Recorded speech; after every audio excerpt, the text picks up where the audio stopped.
Amy Goodman with Juan Gonzalez. Our guest is Glenn Greenwald, Pulitzer Prize-winning journalist, founding editors of The Intercept, just published The Secret Brazil Archive, a three-part expose revealing that the judge overseeing the case that put former Brazilian President Luiz Inácio Lula da Silva behind bars likely aided the federal prosecutors in their case against Lula and other high-profile figures. Lay out what you found in this three-part report, Glenn, and how it's rocking Brazil right now. Sérgio Moro was heralded around the world as some great figure. He was named to the Time 100 list in 2016 and went to the Gala in New York. He had a huge profile on him on 60 Minutes that was a puff piece, basically turning him into this noble anti-corruption figure. And there's been almost no questioning of anything that they've done, even though they've been using highly questionable practices. Here in Brazil, there's been a long time suspicion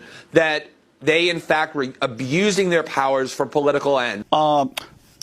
The cell phone texts, let's say, between different parties involved in this being leaked. But you were even talking about audio. How was the audio compiled? Were these people taping their own conversations? Or could you discuss a little bit the nature of the documents that you have?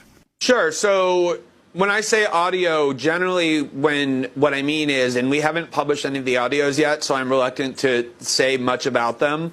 But when I say audios, typically what I mean is not that they were taping their own conversations, but that they often communicated with one another using apps on telephones that enable you to either type out messages to people, to you text messages to people, or you can leave voicemail messages for people, essentially. So instead of typing some long message, you just click microphone on your telephone, you speak as a monologue, and you leave a message that way on somebody else's phone, which is a very common thing to do for people who use WhatsApp or Telegram or Signal. They've said, we have no ideology, we have no party preference, we don't care who wins elections, we're only neutral judges and prosecutors applying the law.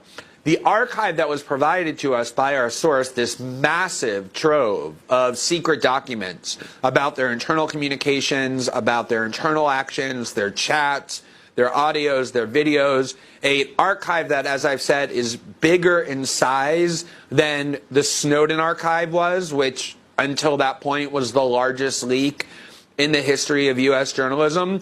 Bigger than that, finally enables us to see the truth about what they really did. And the three stories that we published on Sunday, the reason they've shaken Brazil to the core is because Sérgio Moro, after Bolsonaro won, thanks to Justice Moro putting Lula in prison, became the second most powerful person in Brazil because Bolsonaro created what he called a super justice ministry. Secondly, just like in the U.S., a judge is required to be neutral. A judge can't favor one side or the other. And there's long been a suspicion that Judge Moro, when he was ruling on these cases, like finding Lula guilty, finding other left-wing leaders guilty and people from other parties guilty, that he was in fact collaborating in secret with the prosecutors to design the case.